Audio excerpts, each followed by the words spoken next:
Today in Afghanistan, two Associated Press journalists assigned to cover tomorrow's presidential election were shot. One was killed, the other wounded.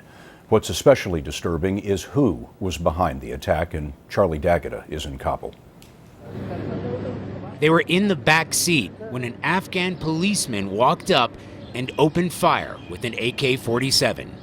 German photographer Anja Niedringhaus was shot in the head and died instantly. Her friend and colleague, reporter Kathy Gannon, a Canadian, was shot in the wrist and shoulder. She's said to be in stable condition. Both were veteran journalists with decades of experience covering the country. Niedringhaus was 48 and made a career working in some of the world's most dangerous places. She won a Pulitzer Prize in 2005 for her war coverage from Iraq. Today's shooting on the eve of elections underlines just how tenuous the security situation is in Afghanistan. The reality on the ground is that all Westerners, including journalists, now have to rely on and put their total trust in Afghan security forces. The U.S. military is no longer on regular patrol. American soldiers have spent billions of dollars over the past decade trying to ready the Afghan forces to stand on their own. This election is one of their big tests. The women were traveling in a convoy guarded by Afghan security to deliver ballots to a remote region in the east.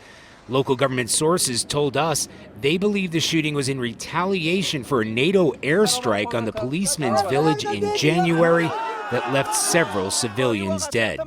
The killing of Afghan civilians has been blamed for a number of attacks on U.S. forces. Ashraf Ghani is one of the leading candidates for president. He told us the country is fed up with the violence. Enemies of this country have tried to subvert the process through suicide bombers, to attacks on our children, on our women, on our journalists, and particularly our security forces. We should really honor their memory by having an election that's free and fair. Charlie D'Agata is joining us now from Kabul. Charlie, do you know any more about the gunman? Well, Scott, he is a unit commander. Eyewitnesses said that when he approached the vehicle, he shouted, "Allah Akbar, God is great," before opening fire. He then immediately dropped his weapon and gave himself up to police. Investigators are looking into his story that the shooting was done to avenge the deaths of relatives that were killed in that airstrike. And tonight, the Taliban said they had nothing to do with the attack. Gunman in custody. Charlie D'Agata. Thank you, Charlie. In all, 173 journalists have been killed covering the wars in Iraq and Afghanistan.